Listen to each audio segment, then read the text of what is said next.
maqaan koo Boggaalecha Mantee jedhama. Bakki dhaloota kootii magaalaa Dambidolloo ganda Duwwaa Horii amma mu'asan jiraadha. Gochaa Waaqayyo naaf godhe anaaf kana jedhee waan an dubbadhe himee fixuun qabu yoon dubbadhe sa'aatii 24 nan xumuruu hin danda'u. Olmaan naaf oole anaa fi mana kootiifis maatii kootiifis jireenya kootiifis baay'ee Waaqayyoon guddaa galateeffadha. Ani tureera tuun dhugaan ba'anii sababiin isaa Waaqayyo naaf hojjeteen dhugaa ba'uu didee naaf hojjeteen dhugaa ba'uu didee sababii kanaatiif Waaqayyo waan baay'eedhaan baay'ina qaxxayanaan hin soobu dhugaadha. Ji'a darbe keessaa naannoo Ayyar Xeenaatti nan kufee waan na darbate sin beeku waan natti bu'e san hin beeku borsaan iddoo tokko bu'e jaanxilaan iddoo tokko bu'e jilba kootii fi harka koo kana gaafa nachi of kennu waan tokko hin taane buleen of argeen. Isa guyyaa lammaffaa immoo gaafa ayyaana musliimaati. Ayyaana musliimaa utuma waldaa ganamachi as dhufaa jiru waan na kufachiisas hin beeku waan na kufisan cinaachumaan hin kufe. Ammas na oolche Waaqayyo. Gaafa amma sadaffaa mana cunniitiin dhufaa jira darajaa sanarraan kufe. Umurii kanatti darajaa sanarra miti lafa miti asiif asitti baani namni nafu. Ilkaan namatti dhumuu danda'a. Caccabuun jira du'uun jira. Kana hundumaarra ana umurii kana keessatti kufee inni na oolche Waaqayyo galata argatu.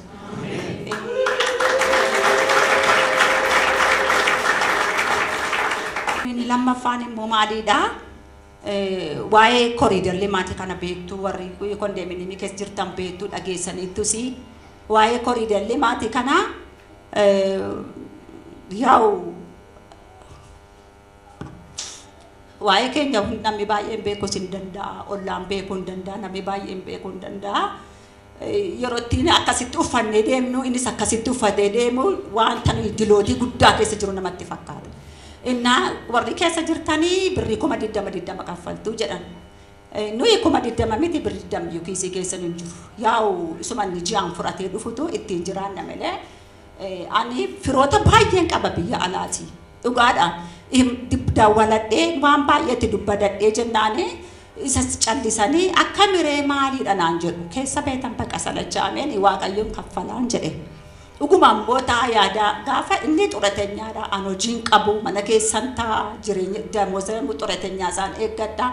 isa booddee jaartiin tokko jirti nu bilookii keenyarraa boggee jettee na waamte jedhee istiinaan jetti nan dhaqe anaa fi birrii 20 obboleettiin koo mana baay'ee qabdi iseetu akka raayyaa'e isuma birrii keessaa naaf laatti nu kaffalte 20 naan jette. Warreen kaffalle immoo inaan jette jedheen warreen kaffalle taashiguwaan jedhan dhufanitti kakaa'utti samiyaallee shin jedheen manni koo nashagamu balbala mana kootii irra kan jiru dhiiga Yesuus Kiristoosii sababii kanaatii fi mana koo inni taashiguwaan jedhe waraqata fideetti kaa'uu dhufu dudduubaan deebi'a hin guban jedhan mindinoo middiyuu naan jedhe bakka Yesuus isaraan jedheen. Isa booddee hin teenye dhuguma Waaqayyo maal godha nama kaasa orma namaa kaasa fira namaa godha Waaqayyo inni lubbuu tokko keessaanii kan bahee manatti gali kan mana gibbii keessaan baane shaaleqaa duwwaadhaan sababii kanaatiif shaaleqaan baanii kan hin gallee gibbii nama keessa ol waan ta'aniif warri kan hojjetanii ganama baanii galgalagalu shaaleqaa kan gaafanne lubbuu akkas jedhee lubbuu nuuf kaase Waaqayyo ammayyuu lubbuu kanaa itimeesaa manasaa jireenyasaa ijoolleesaa haa eebbisu an dhiiran jedhu dubartiidhan jedhu abbaansaa of beeka waan ta'eef ammayyuu bakka deemutti abbaa sana Waaqayyo hamaatti hin argin mana isaatiif dhaabata ta'u dhala isaatiif dhaabata ta'u qe'ee isaatiif dhaabata ta'u baa hojii isaatiif ganas dhaabata ta'uuf nama akkas jedhee buloo kondeemii kan inni kana koriidarli maatii kana akkamii 20 kaffalle kan nurratti oolchee Waaqayyo galata argatu. Inna Waaqayyo kanaan nu oolchee manni koo sin ashagamne anis gadi baane yerootti giru ganama dibu yeroon gadi ba'u nan saalfadha ija namaa laalu yeroon gadi deebi'u nan saalfadha ija namaa laalu yerootti namni na bukkee dhaabatu nan saalfadha ija bukkee laalu maaliif uffadhee gaafa deemu namni baay'een qabeenyaa qabu nuun jedhe garuu qabeenyaan keenya Kiristoos. Inna inni nu oolchus inni nu bulchus inni nu jiraachisus Kiristoos. Inni sadaffaan nan bira darbuu hin barbaanne bara 2017 darbuudhaaf adeemna qodaa daakuu kooti duwwaadha. Naman dhosanii Waaqayyoon isaanii argaa jiruuf eenyuun maaliif rakkina keenya keessa hundumtu rakkina keessa jira waan ta'eef waan baay'ee namni beeka. Isa booddee Paagumee keessaa hin dhufne dhumarratti hin karatame hundumti as baatiin karadhaa iraajii hunduma tasba'e karaatti nama tokko biran dabarre waaqayyo jechuudha karaa raajii lubbu keessaan goree inna nama tokko biran dabarre waaqayyo hunduma keenya qaqqabate daakun duwwaadha bor ayyaana waggaati iftaanitti ayyaanatti adeemna manni keessi duwwaadha wanta illee duwwaa jira Yesuusin jedheen hundumaatiif iyyuu waaqayyo jira dhuguma namni waaqayyoon abdatu namni baasaatiif galasaatti waaqayyoon abdatu duwwaarratti waaqayyo hin hojjeta yoomiyyuu taanaan waaqayyo maal irratti hojjeta duwwaarratti hojjeta Yesuus gooftaadha inni isa dhabuufis isa guutuudhaafis isa hir'uudhaafis isa hin qabneefis dhaabataadha waaqayyo sababii kanaatiif aan achumatti dhiiseeni waaqayyo waan hojjetu qaba jedheetan nan dhufe naddottii kan isa biyyi gabaannattu kanan gootoodhaan qoyi lafanna kun qabaadheen dhufe nan dhufe gaafan dhufu karaa raajii waaqayyo maal jedhe kan qodaan daakuu kee duwwaa waaqayyo hin guuta jedhe dhuguma godhee asii waaqeffadheen galee amiin jedheen fudhadhee galee gaafan dhufu shaalaqaan maskootirra dhaabata shaalaqaan naan jedheen eennaanii waaqayyo ko karaa raajii hin arge fakkaata waan isaan beeku akkas jedheen karaa raajii waaqayyo gaafan jedhuuni itti mul'iseeti kan inni dubbatu jedhe haleluuyaa kanaaf waaqayyo qoda bukoos barmeelii duwwaas waaqayyo naaf guute ameen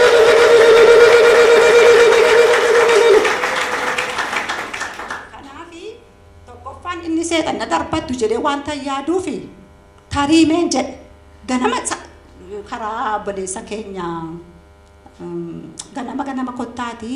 sa'aatii 2 ka'aati asumatti waaqayyoon karadhaa jaartiin tokko dhuftee bara balbala jala teessee amma balballi banamutti gaafa balballi banamu uftee jilbeenfattee waaqayyoon karatti isin immoo asiif asitti dhuftanii waaqayyoon hin karattanii jedheetu dubbate obboleessi keenya sirnaanii jechuudha isatu laphee koo keessa na dhufe yeroo hundumaa maal naan jedhu namaa miti balbala bana dhoxxaadhe naan jedhan balbala banuun naqa balbala mana waaqayyoo dhufee tanaan ufeen jilbeenfadhan dhugaadha ufeen sa'aatii 2 walakkaan sa'aatii gaafadhee dhufeen jilbeenfadhan sababiin dhufee jilbeenfadhuuf karannaan ganama hojii hojjeta sa'aatii 4 booddee an yoon dhufe an yoon as taa'uudhaa baadhee waan waaqeffadhee ganatti hin fakkaatan namni baay'een maal ati jaarsolii waldaatii jennaan jaarsolii Kiristoosin jedheen isa booddeen maaliif beektu an dhufee nufi as ta'a lammaffaarra yeroo namni ta'u nan aara innaa baay'ee nan ganama innan dhufee waaqayyoon asitti dhufee karadhu karaa tokko balbala naaf bane diinni isa hinaaffisee maal godhaa lafaan nadhe maaliif beektu akkan kufee cabee ol deebi'ee sireetti ol deebi'u aayisaraan kanaaf jedheetaan anganaman dhufee waaqayyoo waaqeffadhaa waaqayyo hojii koo waan baay'eedhaan naaf hojjetee jira mana koo keessas naannoo koo jirus fayyaa kootiifis jireenya kootiifis amma sila gaafan dhufu obboleessii koo akkasittiin an deeman ture miila kootuun walammina jedheen isa booddee maay omaan jedhu naan jedhe harka na qabee na dubbise na bira darbe utuun naa qaqqabate nan jaalladhan ture bariira dhaabadhan akkas godhe naan dhufe utaaleen faarfadha ani sana bukkeen ilaalu eenyuun hin ilaalu an giseenina bukkee taa'u isa bukkeen ol utaalee faarfadhan akkaan ol utaalee faarfadhuuf akka joobiraa akkaan ol utaalee faarfadhuuf ijoollee kan na godhe Yesuus haleluuyaa ammayyuu kanaan faarfadha